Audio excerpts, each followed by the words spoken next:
bom demais voltarmos aqui com o One College Talk, transbordar a presença de Deus, o conhecimento de Deus através desse canal e que você multiplique esse link, espalhe esse link com tudo aquilo que vai ser compartilhado aqui.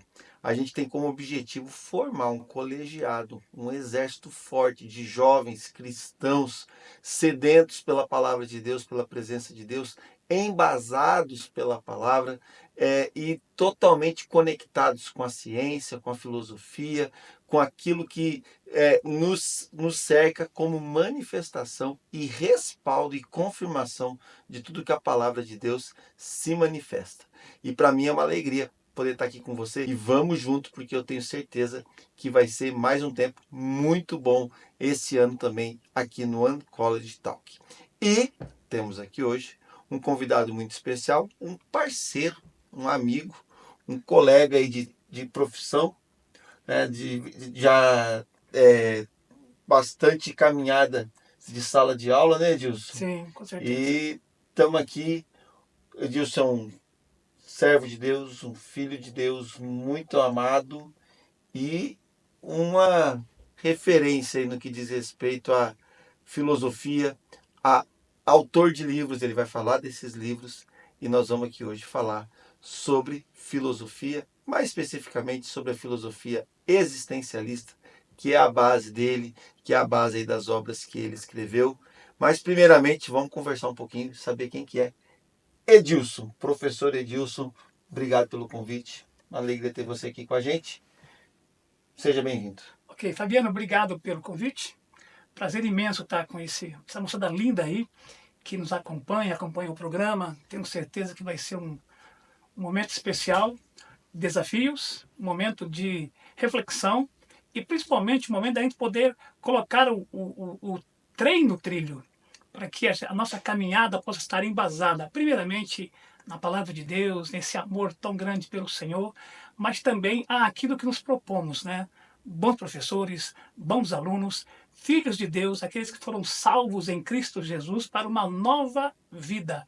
Portanto, Fabiano, o nosso desafio aqui hoje é levar não apenas a filosofia, mas uma rica experiência de vida através de Cristo. Amém. E Edilson, me fala. Idade, casado, filhos, netos, como é que tá o legado? Vamos lá. Eu sou do interior de São Paulo, Hum. vim para Curitiba para fazer seminário teológico, me formei em teologia. Primeiro ano de seminário eu conheci minha esposa e nos casamos no ano seguinte. Fizemos agora aí, eu e ela, 38 anos de casados. Né? Uou! Show, show, show, né? Tenho um filho de 33 anos, Vitor, 3 netas lindas, as quais sou apaixonado. Alice, 11 anos, Clara, 6 anos, 5 anos e a Helena com 3 aninhos. Certo. Sua formação, Edilson, se formou aonde? Como é que foi? O que aconteceu que você caiu na filosofia? Como é que foi Vamos lá. isso? Primeiramente, Fabiano, a minha primeira experiência acadêmica foi tentar entrar numa escola militar. De engenharia? Isto, Ah, essa é a verdade. Interior de São Paulo, mas eu não passei no concurso e foi uma decepção muito grande. Eu morava no interior de São Paulo tal, e não passei. Aí, e agora? Eu fiz vestibular e passei em matemática.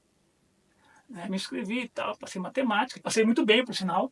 você Né? negou o movimento, né, Edilson? Fui, Foi lá para as exatas, exatamente, engenharia, acabou em filosofia. fiz um passeio legal. Né? Então, olha só, eu caminhei legal pela matemática, estudei 9 meses, né? Mas o que me desafiou muito foi um professor, primeira semana de aula, ele chegou em sala de aula, colocou uma equação, segundo grau, resultado igual a zero. E ele falou assim, tá, está correta a equação? E nós fizemos ali rapidamente, tá correta a equação. E ele falou assim, ok, então vocês são bons professores sobre esse assunto. Vocês podem dar uma boa aula.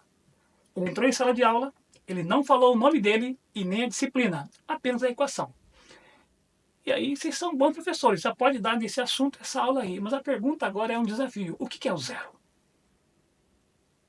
E aquilo criou um impasse na turma. E ninguém sabia. O zero é isto, zero é aquilo, é o vazio, é não sei o que tem, é isso. Houve uma série de especulação. E ele só ouvia. Aí ele começou a falar de Pitágoras. Começou a falar do princípio, do fim, o elemento convergente, divergente, o não negativo, o não positivo. Ele começou a falar disso e começou a especular, especular, especular. O número que para qual tudo converge e dele tudo diverge. E no final ele colocou o nome e a disciplina, filosofia. Eu não tive filosofia no ensino médio. Eu tive estudos sociais. Ah, E na hora eu falei, cara, eu quero esse negócio aí. olha só. Aí eu enrolei 9 meses ainda, sabe? Eu levei matemática 9 meses ainda. Mas chegou numa hora que eu não aguentei mais. Aí eu simplesmente, eu não tranquei a faculdade, eu abandonei a faculdade. E agora, para onde eu vou? Eu tinha 17 anos. Falei, mamãe, eu vou para São Paulo estudar filosofia. Minha mãe está ficando louco, né? Ditadura militar, medo, tal. Não, você não vai, não vai.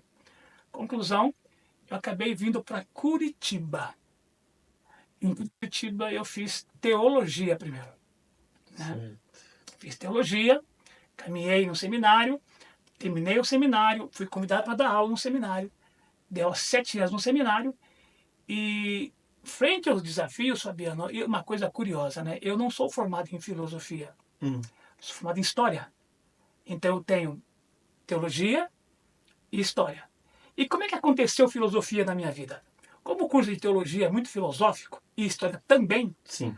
as primeiras aulas que comecei a dar na educação em colégios e tal, foi de filosofia. Certo. Então o pessoal me conhece mais em Curitiba como professor de filosofia Do que de do que de história? história.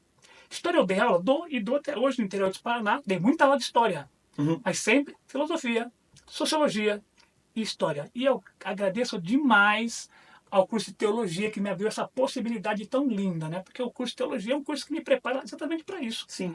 Essa discussão, esse olhar, claro, valores, cristianismo, mas a ideia da crítica, do olhar mais amplo. Então eu acredito que a filosofia, junto com a história, depois, junto com a teologia, me fez daquilo que eu sou. Certo. Me realizei realmente nas ciências humanas, graças à junção desses dois cursos aí. Agora me tira uma dúvida, Dilson. Assim, como é que era a sua cabeça? Como é que a sua cabeça funciona?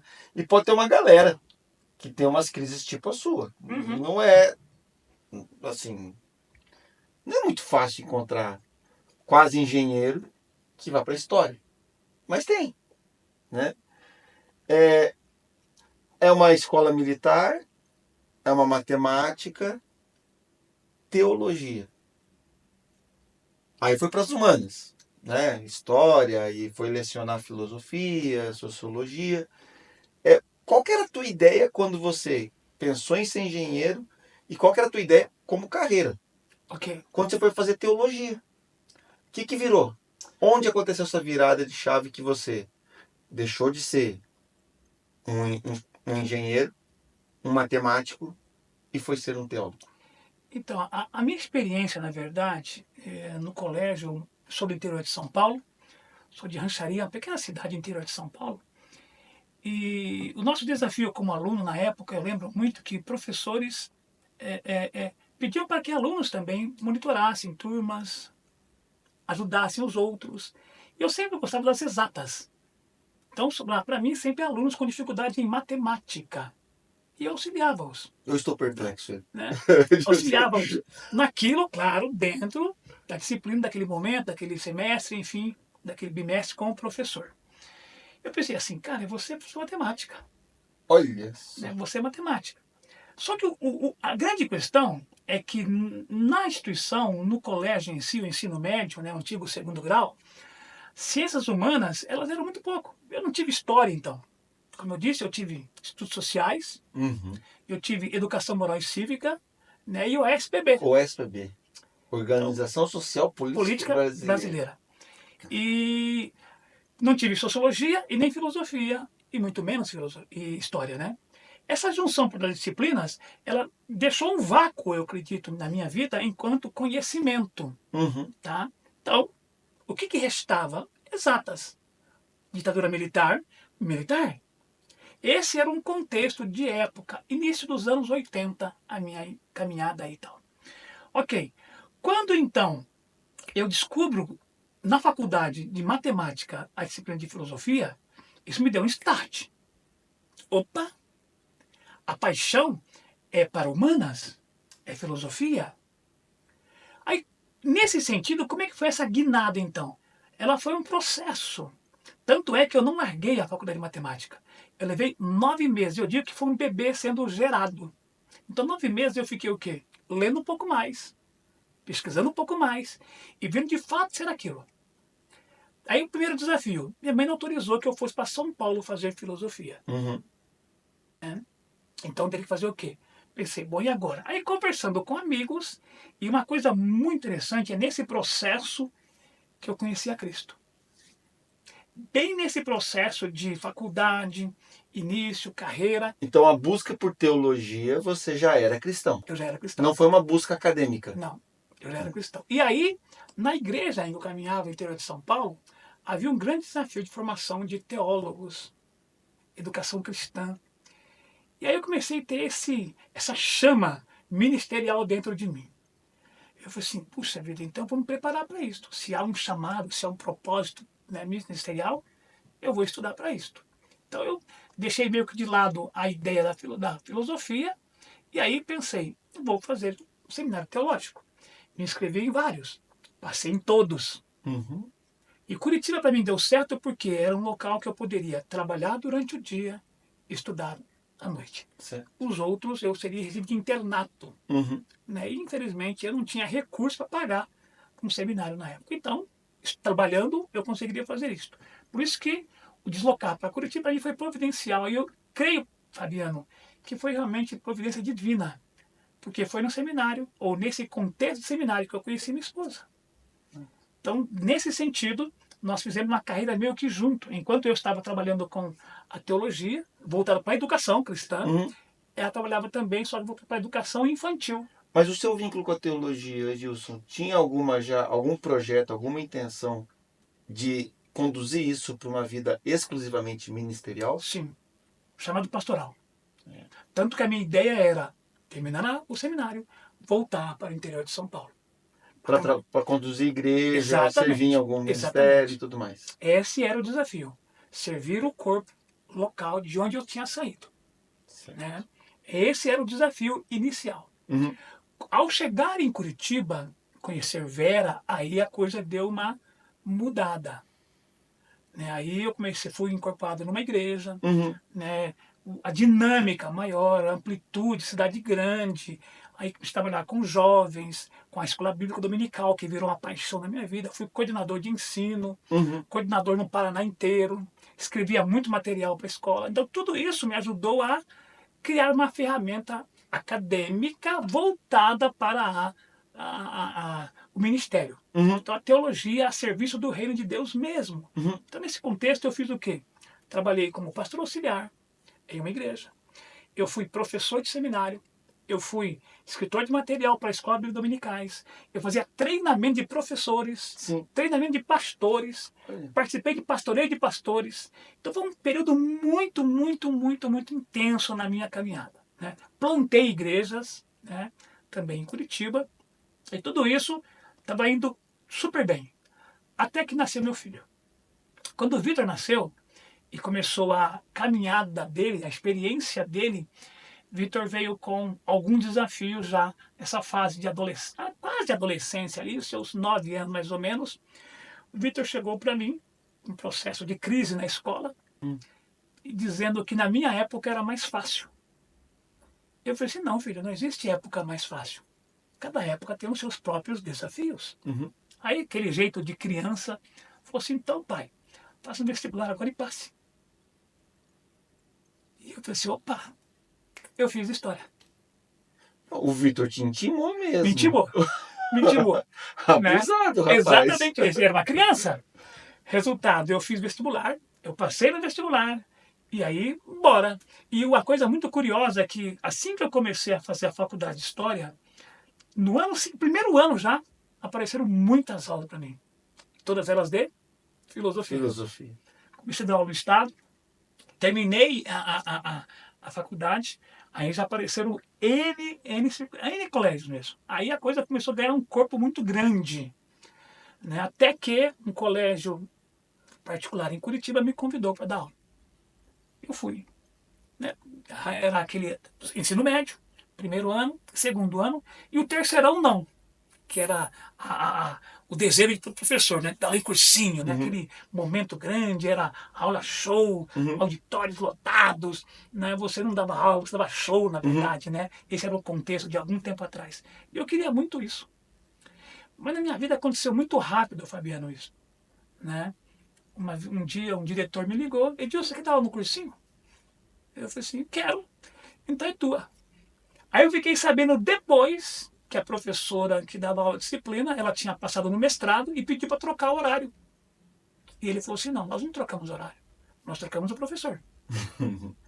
Curiosamente, né, isso, ela não pôde ficar com a aula por causa do dia, realmente, o Uhum. calendário já estava iniciado, não tinha como alterar o calendário, né? Aí, então ela acabou saindo e eu acabei assumindo no pré-vestibular. E a caminhada até hoje aí.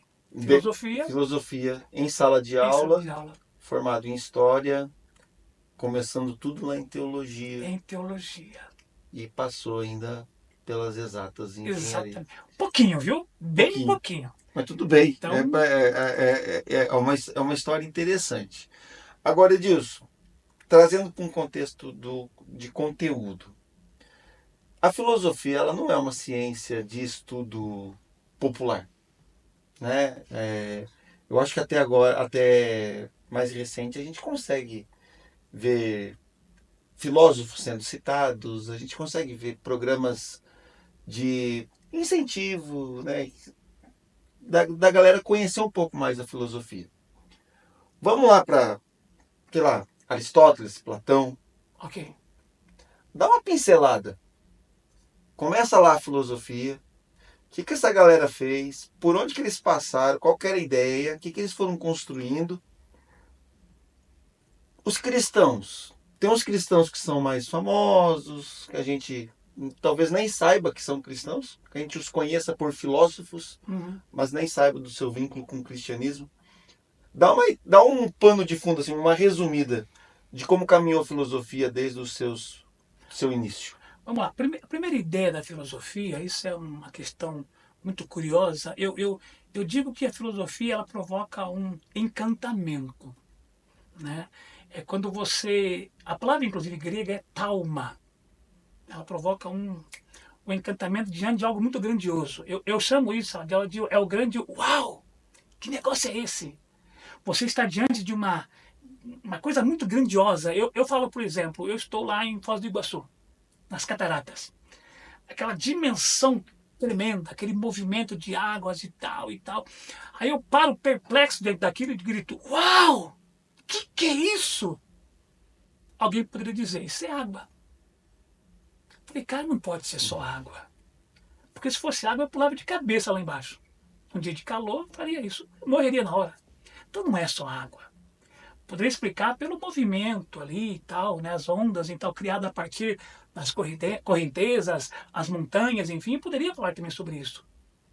Mas ainda assim, não seria só água. Por isso que a filosofia ela começa com esse encantamento de procurar respostas naquilo em que você não consegue, olhando puramente. Então, diante da magia, vamos pensar assim, do mundo e toda a criação, a pergunta era: de onde veio isso? Ou o que é isso? Ou então, na linguagem filosófica, é a proposta de descobrir a arqué da physis, a origem da natureza. De onde veio tudo isso? Então, quando eu não sei uma resposta, o que eu falo? Eu apelo para o sagrado. Os gregos diziam: ora, você ignora a ação dos deuses? Os cristãos dizem: isso é originário em Deus. Deus é o autor de todas as coisas. A filosofia, Fabiana, não se propõe nem a afirmar e nem a negar. Ela se propõe a questionar. Por isso que o grande barato da filosofia é quando a gente consegue, portanto, dar um ponto de partida racionalmente procurando respostas. E essas respostas, ela, praticamente, aí vai surgir Sócrates, vai dizer assim, a resposta está dentro de você. Portanto, conheça-te. A ti mesmo é o primeiro ponto de partida. Só que aí você vem uma questãozinha. Tá, mas como eu me conheço? Sendo que Sócrates mesmo vai dizer, sei que nada sei. Parece curioso isso. E eu costumo brincar com os alunos. O que é o sei que nada sei? Eu digo sempre assim, se sei que nada sei, alguma coisa eu sei. E o que é que eu sei? Que nada sei. Então nada existe.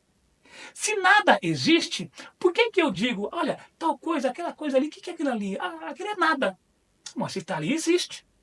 Como é que é nada, então? Ou seja, é o nada existente. E é esse existente que eu começo a pesquisar para ter respostas. Isso é a filosofia. Ela me leva, portanto, a buscar respostas, a pesquisar, a questionar, a criticar, a pontuar, a observar tudo que está ao redor, para então ter as respostas. Por isso que a filosofia não é dizer sim, não é dizer não. Eu posso dizer sim, eu posso dizer não? Posso. Mas antes eu tenho que investigar. Eu tenho que pesquisar. Aí, opa, houve acordo. Então eu digo sim.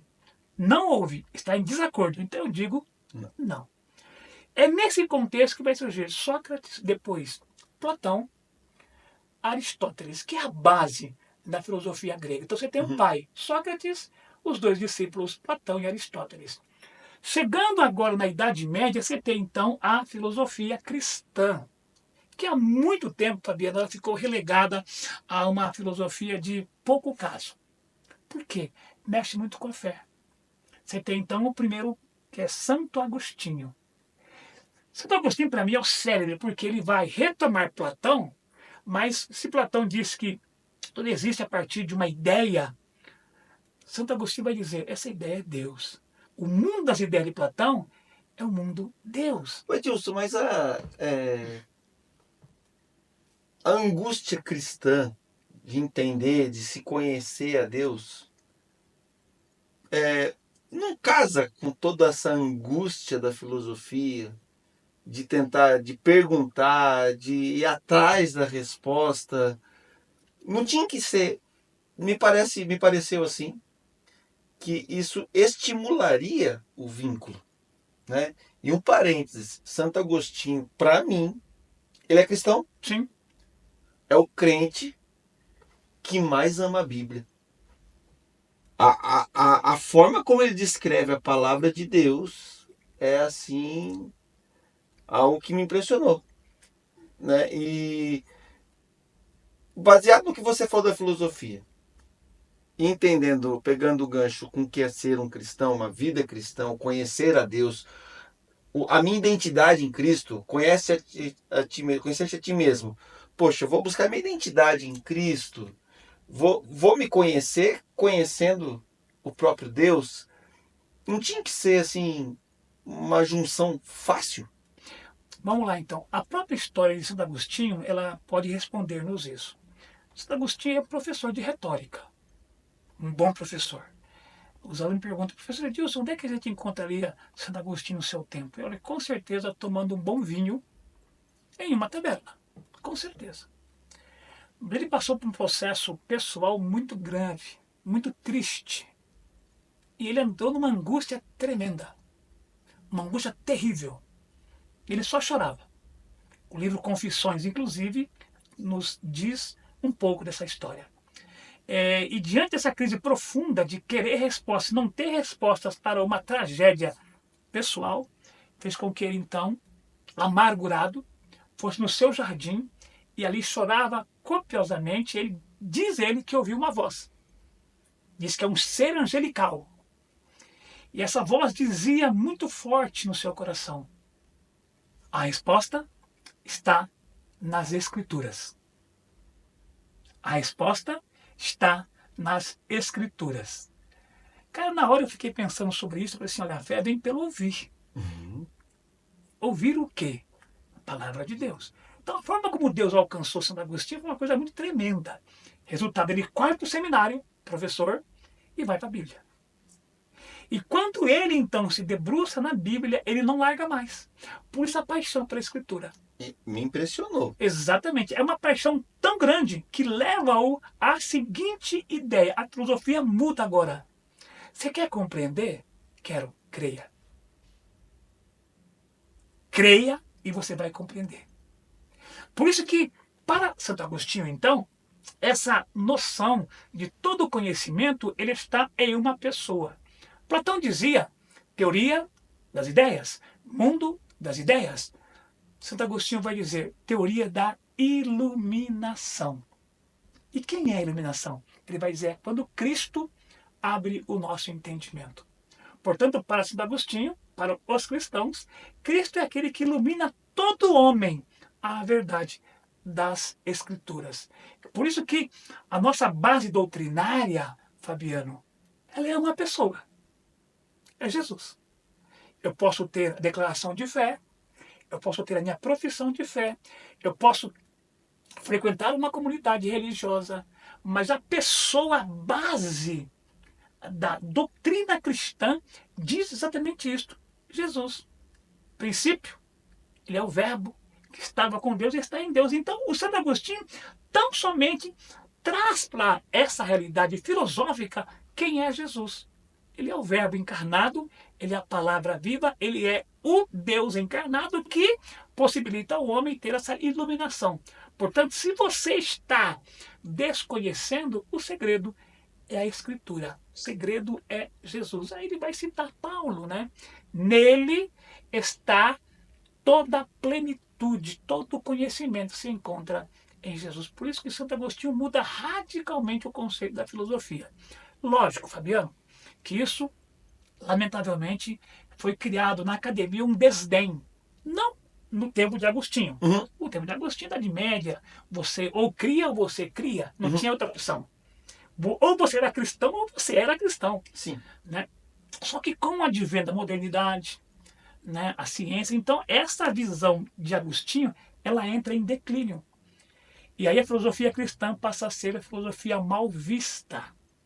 Como pode ser filosofia cristã, sendo que a filosofia não é isto? Só que nós esquecemos, e é uma coisa muito perversa, e eu vou dizer, e é perversa por causa exatamente do iluminismo mais tarde, que vai dizer que tudo aquilo que foi anterior é trevas. Então vai dizer, Idade Média, inclusive o termo Idade das Trevas, quem cunhou foi o período iluminista. Os iluministas cunharam. Por quê? Para que afirmar que naquele período anterior tudo era trevas. Aí você vai lembrar, cara, mas como trevas? E a teoria de Santo Agostinho? E Tomás de Aquino, mais tarde, que foi um dos pensadores que possibilitou as universidades, a escolástica, e também era um cristão. Só que é um cristão que vai pensar a filosofia não com o olhar de Santo Agostinho, mas a filosofia que provando que Deus existe pela razão. Agostinho a fé, Tomás de Aquino a razão. Então, ao negar esse valor do cristianismo na filosofia medieval, você ignora tudo o que vem depois. Porque a partir de Santo Agostinho e Tomás de Aquino, que você vai ter os pensadores da Idade Moderna. René Descartes é o maior, sem dúvida nenhuma. Esses filósofos, eles têm tipo assim acho que até essa linguagem de discípulos. Como é que é a sequência, a linha de discípulos ali, Edilson? Aristóteles, Platão, Sócrates são os patriarcas, pelo jeito, né? Tripé, o trio mágico ali, né? Dali veio uma sequência, chegou em Santo Agostinho, Tomás de Aquino. De Santo Agostinho, quem que ele discipulou? Na verdade, a gente tem que pensar da seguinte ideia. A filosofia ela é uma sequência de acordos e desacordos. São linhas de pensamento. Você divide a filosofia basicamente, claro, tem muita gente que questiona isso também, em duas linhas. A essência e a existência. Então, quando eu falo essência, eu estou falando do ser pleno puro. Quando eu falo da existência, eu falo aquele que existe, o mundo material. E aí, você vai dizer, existe uma corrente que vai dizer, não, tudo é matéria. Né? A ciência é empírica, são os dados sentido, tato, olfato, visão, audição, paladar. Então isso é empirismo. Né? o Deus que existe e tal, pela experiência, segundo os dados do sentido. Mas será que eu consigo experimentar Deus nesse sentido? Aí vem outro, não, mas também tem a essência, que é o ser na plenitude, naquilo que ele é. Então, antes mesmo de Platão, você vai ter um outro que vai falar sobre essa ideia, que é Parmênides, que o ser é uno, eterno, imutável, indivisível e pleno. A pergunta é, qual é o único ser que é eterno, imutável, indivisível, pleno? É Deus. Então perceba, sem falar em Deus, a filosofia já tinha a essência. Por isso que um aluno chegou para mim, Fabiano, recentemente, e todo início de ano, eu chego em sala de aula, coloco meu nome, faço a apresentação e digo, eu sou cristão. Inclusive, tenho a vocação pastoral até o dia. E falou isso e tal, e dou a minha aula. Ok. Uma época, um aluno chegou para mim e ele falou assim, professor, eu não creio em Deus. Tudo bem. Daí ele falou para mim assim, então, depois da minha aula, ele falou assim, você pode provar para mim que Deus existe? Eu falei assim, não. Eu falei assim, mas você acabou de falar sobre esse assunto, como é que você não pode provar? Eu falei assim, porque Deus não existe. Ele ficou assim, mas como assim? Está negando Deus? Eu falei assim, não, então eu vou responder pela ciência.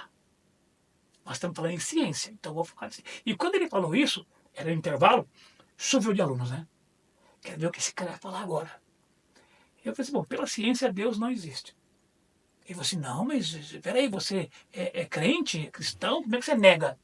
Eu falei assim, ó, vamos lá. Para a existência, pressupõe matéria.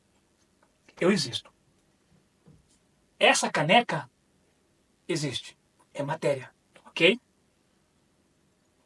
Se eu jogar lá ao chão, vai quebrar, mas continua existindo os cacos. Então, você consegue perceber Deus pelos sentidos? Não. E eu falei assim, então Deus não existe pela ciência. Então o que é Deus? Eu falei exatamente isso. Ele, o quê? Eu falei assim, aquilo que é. E tudo aquilo que é essência. Então Deus não existe, Deus é. Ele é muito maior que a existência. Porque a existência pressupõe início, meio e fim. Para existir tem o fator tempo, Exatamente. fator momento, É o temporal. o temporal. E Deus é atemporal. Ele é, portanto. Exatamente. E quando eu falei isso, ele ficou perplexo. Ele falou assim, então é fácil crer em Deus. Eu falei assim, meu amigo, por quê? Porque está aqui comigo, está em você. Nesse sentido, então, eu perguntei para ele, você vê o amor? Você toca o amor? Não. Mas o amor existe? Ele falou assim, nesse olhar não. E por que você pensa o amor? Porque o amor é. É o quê? O amor é uma pessoa. Por isso, Deus é amor. E eu ouvi algo essa semana que eu achei assim fantástico de um amigo meu, professor de química. Ele fala, tudo aquilo que a química quer elevar o átomo ao nível máximo vem com uma palavrinha, prefixo per. Então ele estava comentando até, né? Se, quando eu falo de mim mesmo, egoisticamente falando, né, voltado para mim, eu não me dou, eu não consigo entender a dimensão do amor. Agora eu quero levar, se o amor é o contrário do egoísmo, ou o contrário do ódio, o amor, a sua essência é doar. Pega o doar agora e eleve ao grau máximo. Coloca o prefixo per. Ponto. Perdoar. Por isso que a oração de Cristo é fantástica. Perdoai, assim como nós perdoamos. Eu só posso perdoar se eu fui perdoado. Ou seja, é o amor. E esse amor existe? Existe naquele que é. E quem é que é? É Cristo, o Verbo encarnado. A filosofia precisa trabalhar com isso. Por isso que eu defendo uma filosofia de valores, de princípios, de ética. Então, inclusive as tuas obras são dessa escola filosófica, vamos chamar assim, a filosofia existencialista. Qual o vínculo da filosofia existencialista meados do século XIX, né, Edilson? Isso. com Santo Agostinho, com essa linha filosófica. Ok, só retomando, talvez eu não expliquei direito essa caminhada. Então você tem Sócrates, Platão, Aristóteles, de Platão você tem Agostinho, que vai falar da questão da essência, e da existência tem Aristóteles e aí Tomás de Aquino. É claro que nesse contexto surgem outros, mas são os principais apenas, porque senão nós ficaríamos aqui Sim, um curso inteiro de a filosofia, quantidade é né, é grande. muito grande. Daí você, não vou dizer que dá um salto, não, mas você vai pensar que vai existir dois momentos na Idade Moderna. Você tem a idade do racionalismo, que é Descartes, né, Uhum. o pai do racionalismo, e você tem do outro lado o John Locke, que vai trabalhar com a experiência também. Então você tem aí, se eu pudesse pensar uma linha, então Santo Agostinho, Platão, Santo Agostinho e René Descartes, numa linha. Da outra porta você tem, então, Aristóteles, você tem Tomás de Aquino, John Locke, ou Francis Bacon também aqui. Nesse contexto, eu estou entrando na Idade Moderna, tá? Com a mudança emblemática da filosofia ali, principalmente no contexto do século XVIII, você tem aí já o iluminismo, você tem o outro mundo, tal, Revolução Francesa, Uhum. a filosofia ela vai ganhar um desafio muito grande. É aí que surge, então, no século XIX, o que eu chamo da escola alemã. E aí, Fabiana, é uma coisa muito curiosa, que é a minha paixão, porque não sou alemão, né? Mas eu sempre admirei a cultura alemã. Eu estive recentemente numa cidade que tinha uma grande colônia alemã. E eu, curioso, fui conhecer essa colônia e conversando lá, como é que aconteceu, como é que vocês chegaram aqui? Não, nós somos viemos para cá, no Brasil, na época do Vargas e tal, contou a situação toda. E o governo nos deu terra que brasileiro não queria. Por quê? Muita pedra, terra ruim. E o que vocês fizeram? Tira a pedra, tira a pedra, tira a pedra, tira a pedra. Nós limpamos tudo, tiramos muitas pedras. Então, se você vê hoje essa plantação linda, quando nossos pais chegaram aqui, era só pedra que ninguém queria. Mas embaixo da pedra tinha o ouro, tinha a plantação, tinha a vegetação abundante. Ou seja, o que é hoje foi fruto de muito trabalho. Aí eu lembrei de uma expressão alemã, Sturm und Drang. Sturm und Drang significa tempestade e ímpeto. Onde eu vejo dificuldade, o alemão tem ímpeto para construir isto. E o século XIX marca essa escola, a escola alemã, porque é um século em que a Alemanha está passando por processo de unificação, está lutando por unificação. Em 1871, a Alemanha chega no seu final, então ela se unifica. E esse processo, portanto, você vai ter o que nós conhecemos como romantismo alemão. Nós vamos conseguir. Ou seja, nós vamos lá. É esse homem cheio de dúvida, cheio de angústia, mas que não desiste. Nessa circunstância, portanto, eu trabalho com essa visão existencialista. O homem que pode ser ou ser além de si. E dentre eles eu cito, nesse livro aqui, A Volta para Casa, eu cito um cristão fantástico, que é o Kierkegaard. Kierkegaard é um filósofo que marcou muito a minha vida no seminário e também na faculdade de História. Ele é da geração do século XIX. Século XIX. Ele é um dinamarquês, né, o contexto da grande Alemanha, né? Claro, vai se dividir e tal, mas a Dinamarca fica um país separado. Mas o contexto de Kierkegaard é um contexto cristão, né? Pais cristãos, luteranos. Seu pai, uma angústia muito grande, e essa angústia do pai passa para o filho. Kierkegaard morre muito cedo, 32 anos. Mas deixa um legado absurdo de livros, que mostra exatamente o drama do homem. Muitos, inclusive, Fabiano, questionam se de fato ele era um existencialista. Até posso dizer que há controvérsia disso tudo, claro, né? Mas o fato é que ele é o marco desse momento novo aí. Uma filosofia que trata o homem dentro das suas angústias, das suas neuras, dos seus problemas, e o homem que quer se resolver. E no livro, inclusive, eu falo das 3 etapas que ele trabalha aí, basicamente, na sua filosofia. Primeira etapa, é a etapa da estética, onde ele vai dizer que é o momento em que nós nos achamos indestrutíveis. Nós somos jovens. Uhum. Aí ele usa uma expressão muito curiosa que é o Dom Juan, é o conquistador. Né? Ele, o que é estética? A estética é aquilo que não apenas eu olho para mim, mas eu olho para mim, não vou envelhecer, estou sempre conquistando alguém. E por isso que no livro eu comento a indústria da multiplicação da culto à beleza. Perceba, você tem que ser uma cultura do magérrimo, você tem que fazer plástica, botox, frequentar academia. E não é questão de academia para saúde, é academia para ficar bonito. Para quê? Para desfilar no final de semana num shopping. Então é a cultura de se mostrar, aparência. Por isso que a estética, que não deveria ser isso, porque a estética é muito mais que isso. Eu costumo dizer que a estética ela é aquilo que está dentro e que sai. É uma beleza interior para fora. Mas no o nosso caso, infelizmente, ele é uma mudança. Na estética é só aparente.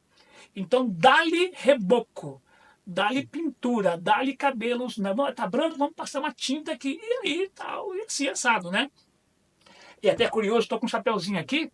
E esse chapéu, para mim, é estética. E eu lembro que eu não usava chapéu até 2014. Eu estava em Porto Seguro, um calor de rachar, comecei a usar o chapéu. Gostei. Ficou a minha marca. Se eu entrar em sala de aula sem chapéu, alguém pergunta: Cadê o chapéu? não, tem alguma coisa errada contigo. No momento ele não percebe a falta do chapéu. Ele percebe que está alguma coisa errada. Você está bem, professor? Nossa, está meio abatido. Ah, não, é teu chapéu que não está aí. Cadê o chapéu, professor? Ou seja, eu virei um chapéu. Não, professor, é o chapéu. Essa visão da estética que ele trabalha, a primeira ideia. Uhum. Só que esse homem, ele é vazio. Por quê? Porque chega uma hora que ele envelhece. E a pergunta é, envelhecer sozinho? Será que eu quero isso? Então ele muda para a segunda etapa, a ética. A ética me mostra o compromisso com a sociedade. A ética me mostra o compromisso com o outro. Se na estética eu estou sozinho, Dom Juan, conquistador, compromisso meu comigo mesmo, né, o solteiro, na ética ele fala do homem casado, o homem de compromisso, o homem de família. Então eu tenho um futuro porque vou ter filhos e não vou morrer sozinho. Só que aí vem uma outra angústia. A angústia de ter que dar respostas. Onde é que você vai? Porque chegou tal horário? Você tem que prestar conta para alguém. Olha, meu amor, eu vou comprar uma Coca-Cola, já eu volto.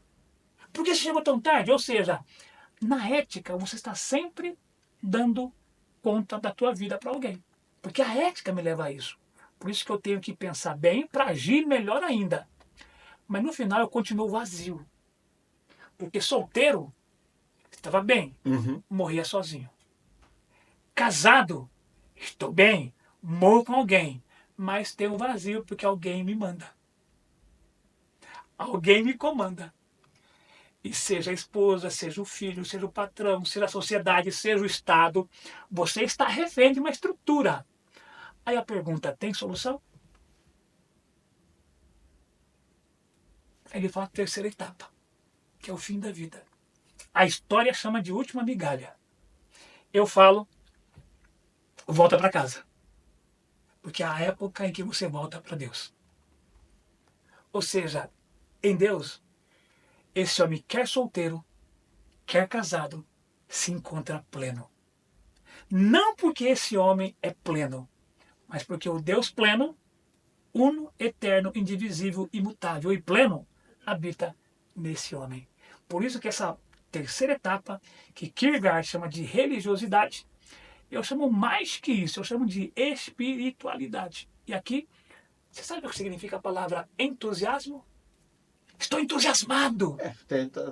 Talvez não saiba te dizer assim, de forma detalhada, né? Mas eu entendo o que quer dizer. Categoricamente, é Deus dentro. Então a pessoa entusiasmada é a pessoa que tem Deus dentro dela. Resultado, quando eu volto para casa, eu volto para aquilo que eu sou. Por isso que você falou uma coisa muito curiosa, é a minha identidade. Quem sou eu em Cristo? Uma das grandes questões que envolve o cristianismo, Fabiano, e aqui eu faço uma crítica a mim mesmo, é que nós, falando do cristianismo, apenas num primeiro ponto. Cristo morreu por mim. Ah, isso é legal, né?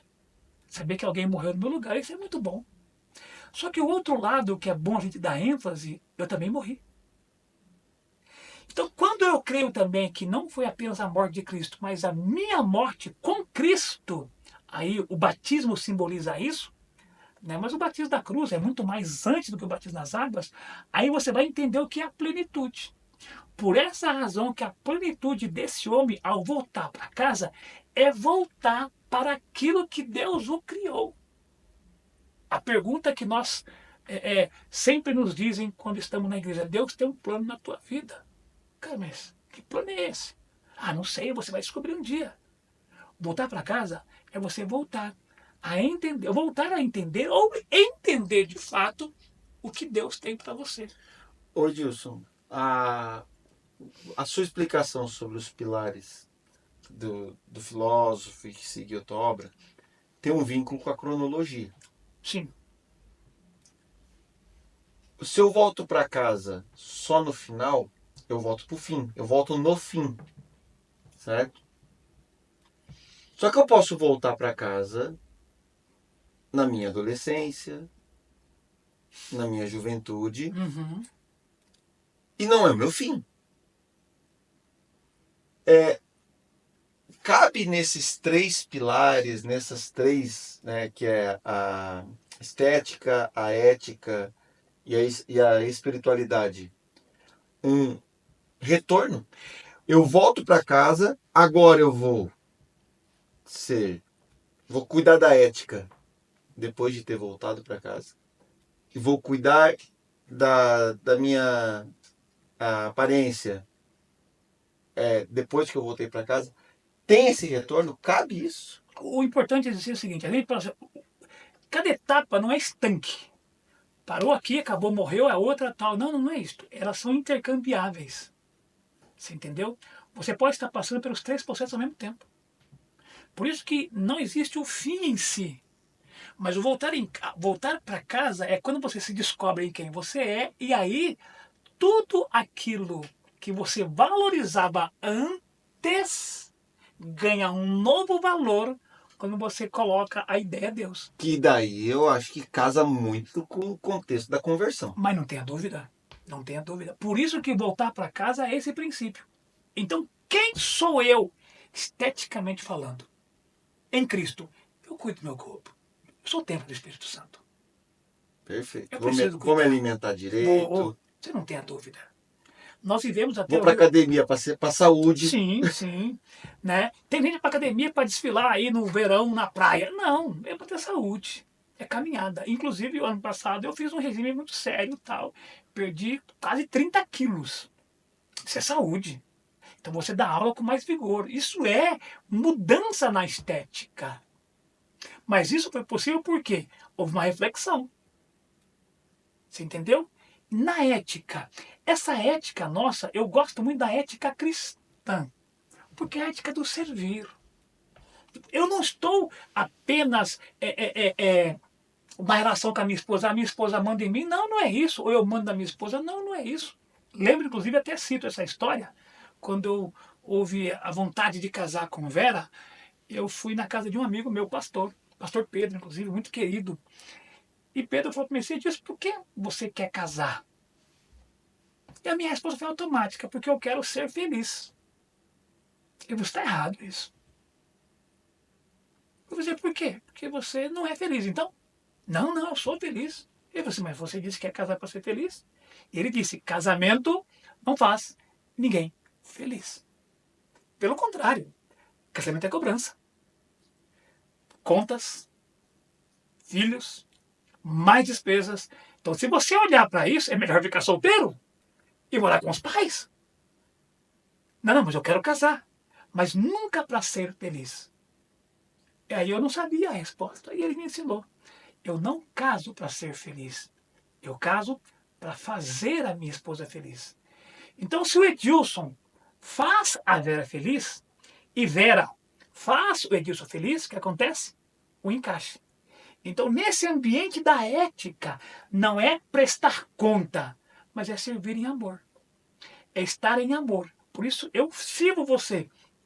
Nós estamos juntos, então isso é amor. Por isso que a ideia... Desculpa eu falar aqui do meu segundo livro, Fique à vontade. Amor em Tempos de Vírus. Eu falo nesse livro aqui que amor, ele significa exatamente isto, negação da morte. Então, quando eu digo assim, Fabiana, eu te amo, o que eu quero dizer com isso é, não morra. Porque se você morrer, parte de mim morre junto. Por isso que eu choro, lamento, eu entro em luto. Amor, duas ideias. Primeiro A, negação. Mors, morte. Negar a morte. Se amor nega a morte, ele faz um apreço a quê? A vida. E a vida é ética. Então, enquanto eu estou aqui com você, essa dimensão terrena, eu tenho que servir você. Então, eticamente falando, aí Kant, para mim, é o maior exemplo disso. Ele vai dizer que a nossa ação tem que ser de tal maneira, tão tremenda, que ela provoque e se transforme numa lei universal. Olha que máxima ainda. Ou seja, haja de tal maneira que a tua ação seja uma lei universal, uma máxima universal. É imperativo categórico. Você imaginou isso? A nossa ação ser uma lei universal? Isso é ética. Por isso que é pensar bem para agir melhor ainda. Ou seja, a ética ela está relacionada àquilo que eu sou. Enquanto que a estética ela é aquilo que eu sou sendo manifesto no dia a dia. Eu posso não ter a aparência dos meus sonhos, mas se por dentro a minha vida foi totalmente transformada, eu posso então caminhar na certeza de que o meu futuro será muito bom. Aí é o final. Por isso que nesse sentido eu posso ir e voltar o tempo todo. Nietzsche vai dizer que a lei do eterno retorno. Faz muito sentido dentro da filosofia existencialista, desses três Nietzsche, pilares. inclusive, ele é o ultra radical, ele é o último dos românticos ali, né? O último que vai romper com tudo, vai ser escandalosamente cruel até mesmo, né? Vai negar a existência de Deus, vai detonar o sistema, vai condenar Sócrates e cristianismo, porque chama-os de fracos, inclusive covardes. Mas Nietzsche é uma outra história. Ô Dilson, uma dúvida que eu já conversei com outras pessoas que estudantes de filosofia, até mesmo professores, é algo antiético ou imoral? Algo ético ou moral? A pessoa volta para casa, descobriu a identidade dele em Cristo, aí começa a desfrutar da estética e da ética agora cristã. Essa diferença entre ética, moral, antiético e moral, ela muda também. Vamos lá, primeira questão, eu tenho que, ainda que as ideias sejam correlatas, elas não são iguais. Eu sei que Primeiro há ponto, uma há uma diferença. diferença. Então, vamos pegar aqui primeiro, o que seria moral? Moral é ação, mos. Então, moral é a forma como eu me relaciono, mos. O que é a ética? Ética é ethos, é o meu pensar. Ou seja, eu só vou agir se eu pensar. Se eu estou agindo sem pensar, a minha ação é imoral. Se eu estou agindo sem pensar, porque eu nem sei o que é pensamento, uma criança, por exemplo, é amoral. Você tem então ação moral, ação amoral, uma criança que não tem a moral, e imoral. Sabe o que é bom, sabe o que é correto, mas age incorretamente. Imoral. Certo. Toda ação imoral é porque o pensamento já está antiético. Você entendeu? Então, se a ética for uma notória mudança na minha forma de pensar, eu então estou agindo. Por isso, vamos dar aqui uma resposta bíblica para os nossos... Quem está nos assistindo aqui? A palavra de Deus vai dizer muito claro isso. Quem está em Cristo é o quê? É nova criatura. Perceba, não será nova criatura. Não foi nova criatura. É. E essa expressãozinha é o presente. Presente do indicativo. Ele é. Nesse contexto, tudo o que ele faz é resultado do que ele é. E o que ele é? Nova criatura em Cristo. As coisas velhas se passaram. Eis que tudo se fez novo. Por isso que nesse ambiente, então, pergunto, é possível eu pensar uma coisa e agir de maneira diferente? Claro que é. Aí é o desafio do cristão.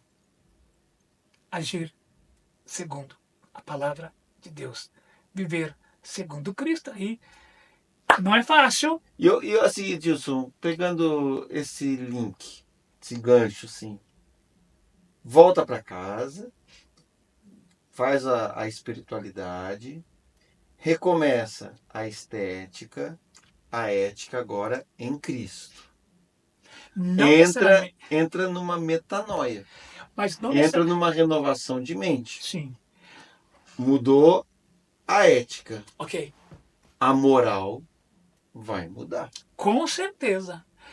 Fabiano, o que a gente precisa sempre lembrar, não necessariamente as etapas são cumpridas.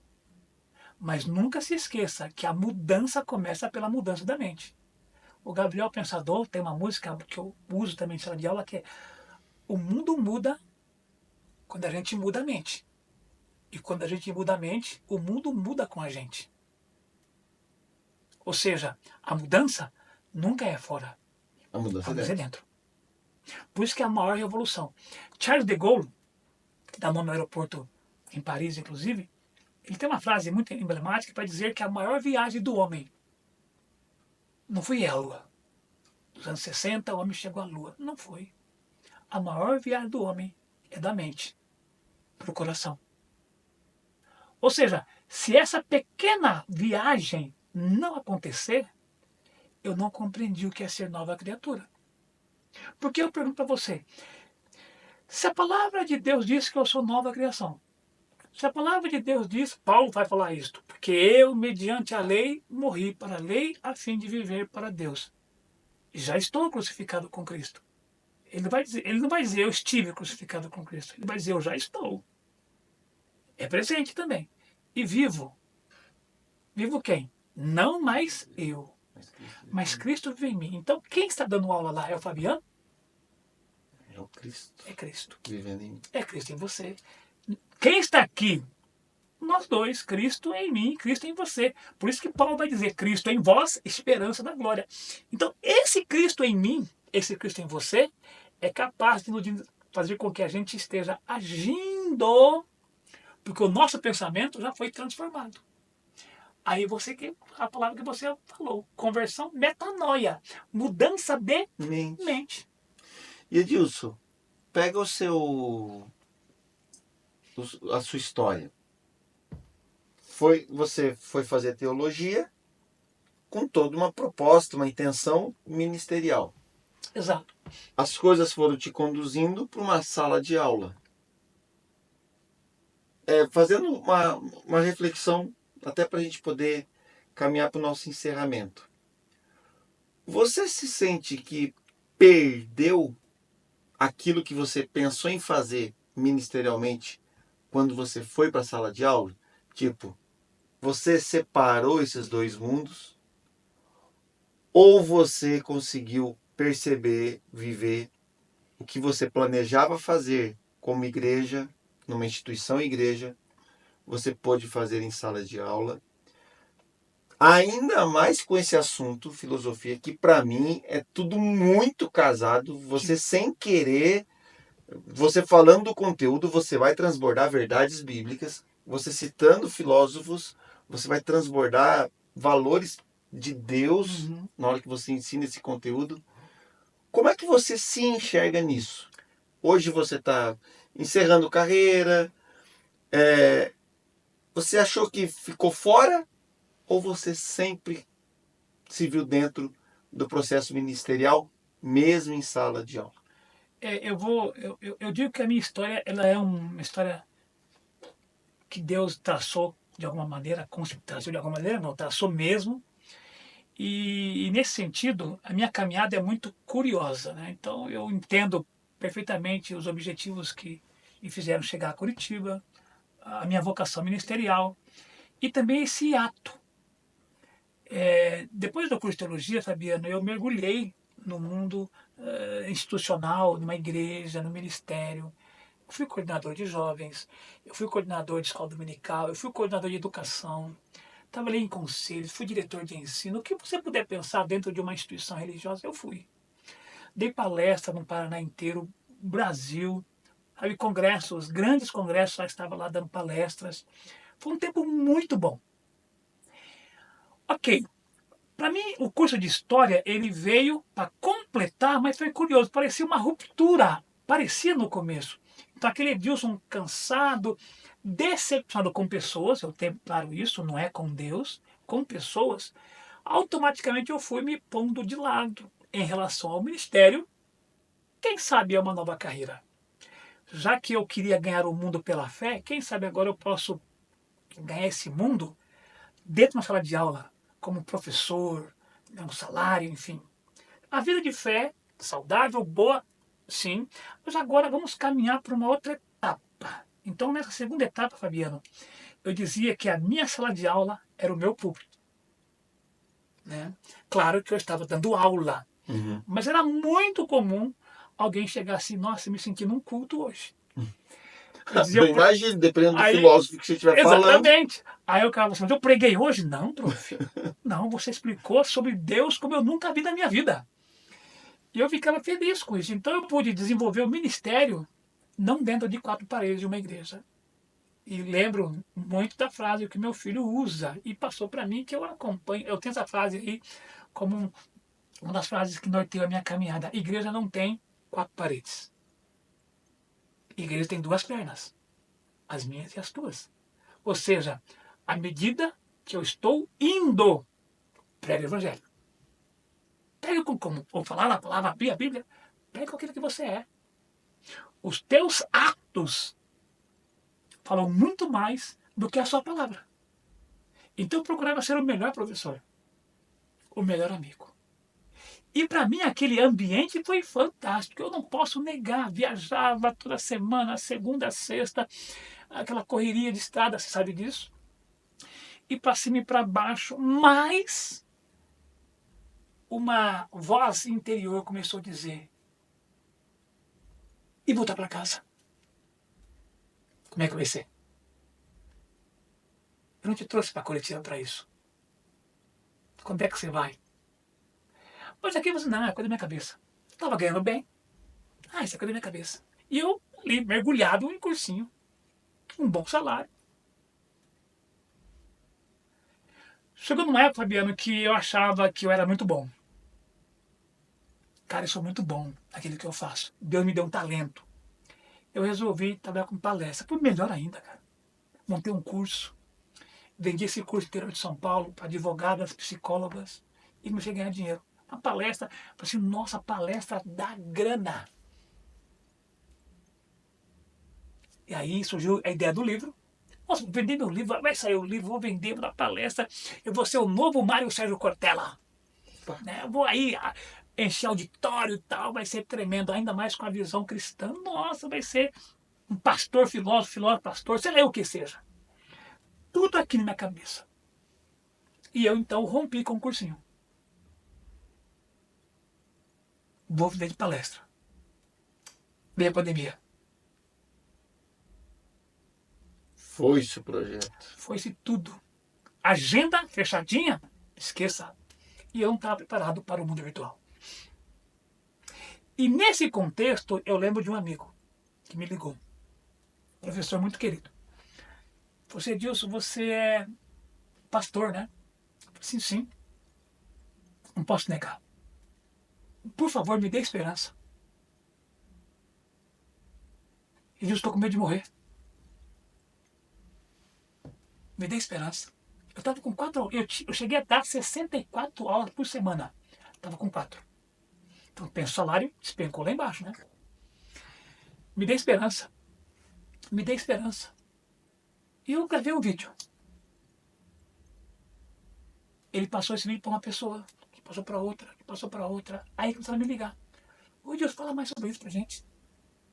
Fala mais sobre isso. Aí surgiu a ideia do amor em tempo de vírus. Nesse ambiente da pandemia, eu resolvi escrever. Aí realmente me dediquei a escrita, escrita. E enquanto eu escrevia, eu falava de esperança para meus amigos. Ou seja, aquela paixão de sala de aula continuava. Mas a paixão ministerial parece que voltou com tudo, Fabiano. Voltou com tudo. Eu comecei a me realizar porque pessoas estavam recebendo a Cristo por causa de um vídeo curto, uma mensagem curta, uma oração curta. 5 minutos, 1 minuto, sabe assim, a palavrinha tal. Começou a marcar a minha vida. Eu falei assim, puxa vida, isso é gostoso. Sabe, eu comecei a retomar essa magia gostosa. Aí, quando eu lembrei que, quando eu era jovem, eu participei de um evento chamado Mocidade para Cristo, em Curitiba, a MPC, e nós temos aqui o Clubão. Fui muito no Clubão. Segunda noite. Exatamente, segunda noite. Lá estava no Clubão. Fabiano, 2 anos atrás, maio de 2022, eu fui convidado para 50 anos da MPC em Curitiba. Um culto. 70 anos de Brasil, 50 de Curitiba. E eu fui. Foi um culto um domingo à tarde. E nesse culto, muitos antigos jovens, que você via ali, então, agora avô, casado, filho. Cara, foi um saudosismo maravilhoso. Os louvores e tal. Muita foto, muito abraço. Pessoa que você não via há 30 anos, cara. Imagina a festa. E nesse evento, Fabiano, uma coisa muito forte me chamou a atenção. Um rapaz, 30 anos talvez, um pouquinho mais, ficou me olhando o tempo todo. E eu fiquei meio... Pô, o que esse cara quer me olhando tanto, né? Terminou o culto, ele foi direto para mim. Ele falou assim, eu tenho a palavra de Deus para você. Quando ele falou isso, eu dei 3 passos para trás. Cheio de reservas, né? Ah, imagina, isso é coisa aí de... Não quero saber disso, não. Mas eu estava com a minha esposa. Eu falei assim, filho, se é de Deus, quem sou eu para negar? Ele falou assim, então tá bom. Não sei teu nome. Ele falando. Não sei nem o que você faz. Mas Deus vai te dizer. O que você está fazendo não é o que Ele quer que você faça. Está na hora de você voltar para casa.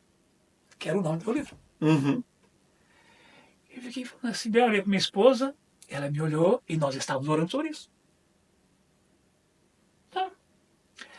2 semanas depois, um amigo que nunca me convidou para casa dele, tomar um café, e eu fui. Ah, meu, vem cá, tomar um café comigo, tal, beleza. E eu fui tomar um café com ele. Sentei com ele, com um café, tal. E nesse cafezinho, ele olhou para mim assim, Edilson, quando é que você vai começar o que você tem que começar? Eu olhei para minha esposa olhou para mim de novo. Eu disse, não se preocupe, que chega em casa eu vou orar e tal, e te respondo. Aí ele perguntou assim, tá, mas o que você tem que começar? Eu falei assim, você me perguntou, eu nem sei por que eu perguntei. Eu disse, mas eu sei por que você me perguntou. Resultado, Fabiano, eu cheguei em casa com Vera, nós oramos e eu falei, meu amor, vamos retomar? Vamos voltar para o nosso ministério?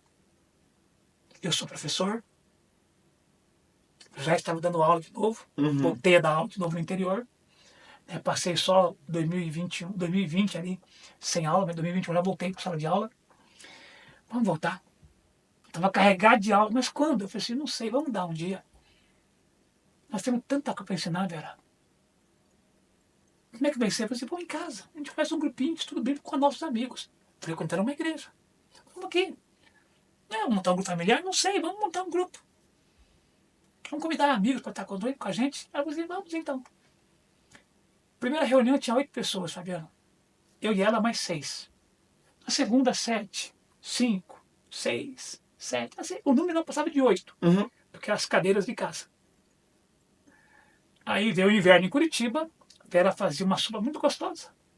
Sentávamos ao redor da mesa, sopa, violão, Bíblia. Só para violão, Bíblia. Só para... Isso foi um tempo muito gostoso. Muito gostoso. Então, maio, junho, julho, finalzinho de agosto, uma querida irmã falou assim, eu gostaria que fosse na minha casa. Pode ser feito? Eu falei, claro, minha querida. A casa dela tinha 14 pessoas. Outras pessoas chegando. 20 pessoas. Ou seja, aquele movimento lá do passado veio com tanta chama, com tanta gana, com tanto valor. Aí eu falei para minha esposa recentemente, querida, eu não sou professor. Eu estou professor. Porque o meu chamado é muito maior que uma sala de aula. Por isso que tem uma frase aqui na Bíblia, Spurgeon, que eu li agora, até tirei uma foto dessa frase. Se você tem um chamado, não se rebaixe para querer ser rei de um país apenas. Nosso chamado é muito maior do que ser professor, ser um governador, ser um prefeito. O nosso chamado é para ser embaixador do reino de Deus. Aonde quer que eu vá. Eu posso ir em sala de aula? Claro que eu posso. Eu estou dando aula? Claro que estou. Eu tenho projetos pessoais? Claro que eu tenho. Mas eu lembro sempre, quando a palavra diz sacrifício, eu chamo de ofício sacro. Ofício sagrado. Ou seja, onde eu estiver, eu cumpro o ministério. O Edilson, sala de aula. Missão cumprida? Missão cumprida. Agora, uma nova fase. Nova fase. Mas, bem entendido, não significa que eu coloquei um ponto final. Significa que eu sei o que eu sou e entendi o chamado de Deus na minha vida agora. E em tudo que foi feito em sala de aula, estava de acordo com aquilo que você precisava cumprir. Exatamente. Tanto é que no colégio interior eu fiz um projetinho chamado Vem Café. A gente se reunia, café literalmente, e nós falávamos de tudo um pouco. E foi um tempo muito bom em que eu pude compartilhar aquilo que eu sou com os alunos. Porque eu tenho uma seguinte questão que me incomoda, Fabiano. Quer me conhecer? Não ouça uma mensagem minha. Quer me conhecer? Não assista uma aula minha. Quer me conhecer? Caminhe comigo. Vai ver que eu sou pior que você pensa. Mas tem coisa muito boa para compartilhar Tem. nesse nível de vínculo. Edilson, todo convidado aqui precisa encerrar com uma dica de uma música, 2 links e 3 livros. Bora. Ok, vamos lá. Música. A primeira música é aquela que me fez apaixonar por Vera. 14 bis, todo azul do mar. Mas a música que eu cantei para ela também. Quando ela, entrando na igreja, eu com o microfone tremendo, eu cantei para ela inspirada em Cantares. Querida, recebo você como parte que Deus me confiou. 2 links. 2 links. Vamos lá. Primeiro deles, esse eu indico de carteirinha para você, jovem que quer estudar mesmo com valores cristãos. Você vai lá, ó, abc2.com.br, tem cursos. O que é ABC2? Academia Brasileira de Cientistas Cristãos. Tem muita coisa boa lá, cristãos genuínos, palavra pura, filosofia, biologia, física, muita coisa boa nesse site, inclusive até pós-graduação. Vale a pena. Outro, tá no YouTube, eu gosto muito de um canalzinho chamado Vale Estreito. Mensagens curtinhas, reflexões curtinhas para o teu dia a dia. 3 livros. O Impostor que Vive em Mim. Muito bom, né? Segundo, do mesmo autor, Brennan Manning, que é Evangelho Maltrapilho. Os 2 livros se complementam porque o impostor que vive em mim é esse falso eu, se veste bem, que fala bem, mas na verdade está podre por dentro sem uma experiência com Cristo. O evangelho maltrapilho é aquele evangelho que é para o dia a dia, as pessoas que estão ao teu redor aí, que precisam urgentemente. Por isso a expressão que nós sempre usamos. O que é o evangelho? É o mendigo dizendo a outro mendigo onde encontrar o pão. Vale a pena o livro. E por fim, e por último, eu recomendo um livro de filosofia e de história que mudou a minha compreensão da realidade, que é Sapiens, Yuval Harari. Onde comprar os meus livros? Você encontra nas melhores livrarias em Curitiba, na livraria Curitiba. Aí em todo e qualquer site aí. Amor em tempos de vírus. A volta para casa é a mesma coisa, você encontra também na livraria Curitiba, né? Representante aqui. Também tem na página, ok? Agora, se você mandar para mim um pedido, tem desconto do autor. Você pode mandar uma mensagem no meu Instagram, @profe, PROFE, _Edilson. Manda mensagem lá, me adiciona se você quiser, e tem um super desconto. Diga assim, olha, eu vi você lá no One College Talk, eu quero um desconto. Ok, você vai ter desconto direto comigo e o livro vai devidamente autografado. Olhar para a câmera e deixa uma mensagem final para a galera que está aqui acompanhando a gente. Moçada do One College Talk, uma coisa muito importante. Seja você um bom médico, um excelente advogado, um futuro professor brilhante, seja um pastor, seja aquilo que o seu coração arder com relação à sua profissão ou uma escolha profissional. Isso é muito importante. Faça isso com galhardia, com bravura, dedique-se ao máximo. Só nunca se esqueça daquilo que você é em Cristo. Nunca se esqueça que a tua salvação não está naquilo que você faz, mas naquilo que você é. E todo aquele que está em Cristo, ele é nova criatura. Não se esqueça disso. Portanto, busque em Cristo uma real experiência de vida. Busque em Cristo todas as coisas. Aí, com certeza, você vai ser um bom médico, um bom farmacêutico, um bom advogado, um excelente engenheiro, um excelente professor. Você pode ser excelente em tudo, porque não é você, mas é o Cristo que em ti habita. Nesse caso, queridos, queridas, tenha uma ótima vida. Busquem todo o conhecimento acadêmico, conhecimento intelectual, mas saibam que dentro de vocês tem um tesouro.